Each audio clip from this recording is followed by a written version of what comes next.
Hello, bachcho. Let's read this question. So this question says, a particle of mass small m and charge q is released from the rest in a uniform electric field. If there is no other force on the particle, the dependence of its speed v on distance x traveled by it correctly given by, ठीक है. Graph are symmetric and not drawn to the scale, ठीक है. Symmetric graph है यानी कि आपको just representation बताना है. स्केल्स यानी कि मैग्नीट्यूड वाइज करेक्ट नहीं हो सकते, लेकिन ग्राफ का नेचर ये होगा, ठीक है. ये हमें बता रखा है. तो देखिए बच्चों, इस क्वेश्चन का की कॉन्सेप्ट हम क्या लिख सकते हैं. The key concept of this question, आपको यहाँ पर ग्राफ प्लॉट करके बताना है और क्या बताना है. कंडीशन आपको गिवन कर रखी है. इलेक्ट्रिक यूनिफॉर्म इलेक्ट्रिक फील्ड है, ठीक है. और चार्ज आपका रेस्ट से क्या कर रहे हैं, रिलीज कर रहे हैं. तो चार्ज पर कौन सा फोर्स लेगा, आपका इलेक्ट्रिक फोर्स लेगा, क्योंकि चार्ज पार्टिकल है और इलेक्ट्रिक फील्ड के रीजन पर रख रहे हैं. तो उस पर it will experience some force, ठीक है. तो कौन सा फोर्स लेगा, उस पर आपका इलेक्ट्रिक फोर्स लगेगा, ठीक है. और इलेक्ट्रिक फोर्स देखिए कितना होता है. इलेक्ट्रिक फोर्स होता है, देखिए आपका एफ इजिकल टू हो जाएगा आपका क्यू टाइम्स ई, ठीक है. ये आपका क्या होता है, जिससे जब इलेक्ट्रिक फोर्स, ठीक है. अब बोल रखा है कि एक पार्टिकल है जिसका मास m है and charge q is released from rest, ठीक है. अब देखिए बच्चों, यहाँ पर हम पार्टिकल मास m है, चार्ज q है, ठीक है. इनिशियल वेलोसिटी कितनी होगी, जीरो के इक्वल हो जाएगी, ठीक है. इन्हें यूनिफॉर्म इलेक्ट्रिक फील्ड में रख रहे हैं, ठीक है. मान लीजिए इलेक्ट्रिक फील्ड आपका ई है, ठीक है. तो और चार्ज कितना है, क्यू देर का है. तो उस पर फोर्स कितना लगेगा, क्यू इंटू ई लगेगा.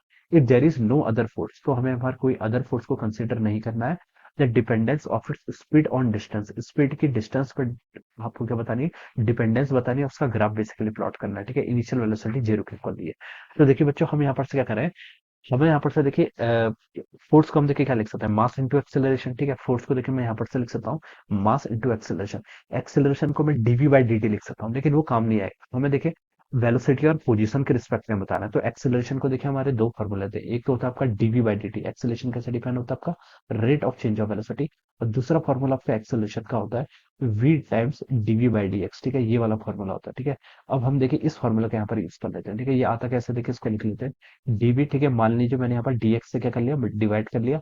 फिर मैंने dx से मल्टीप्लाई भी कर लिया, कैंसिल करने के लिए ये टर्म आपके यहाँ पर से इतने आ गए, ठीक है.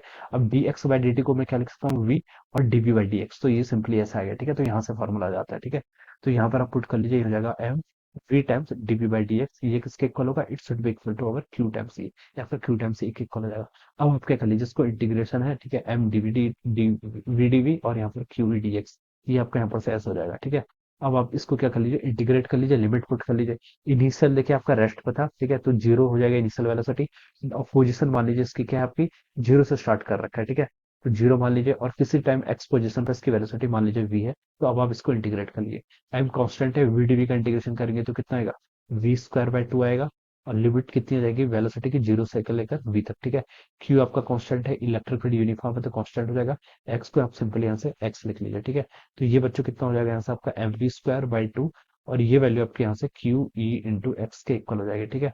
और यहाँ पर से आपको वी और एक्स का ग्राफ प्लॉट करना है ना, तो आप इसको लिख लीजिए. देखिए वी स्क्वायर की वैल्यू हो जाएगी यहाँ से आपकी two Q E divided by M times X, ठीक है. ये पूरी टर्म आपकी कांस्टेंट है, तो हम बता सकते हैं V square is equal to सब कांस्टेंट टाइम्स एक्स, ठीक है. तो ये बच्चों आपका क्या रिप्रेजेंट कर रहा है, ये आपकी क्वाड्रेटिक क्वेश्चन आ गई. क्वाड्रेटिक क्वेश्चन है, ठीक है. एक आपकी क्वाड्रेटिक है और एक टर्म आपकी लीनियर है. तो हम बता सकते हैं दिस इज रिप्रेजेंटिंग है पैराबोला, एक रिप्रेजेंट कर रहा है पैराबोला, ठीक है.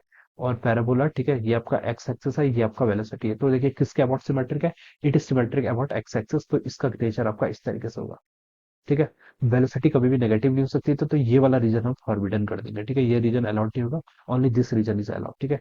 तो ये इसका नेचर हो जाएगा, ऑलराइट. तो ये देखिए किससे मैच कर रहा है, आपका ऑप्शन टू से मैच कर रहा है, ठीक है. ऑप्शन टू से. So we can see that option two क्या होगा, इसके करस्पॉन्डिंग यहाँ से करेक्ट आंसर हो जाएगा. This will be the right answer of this question.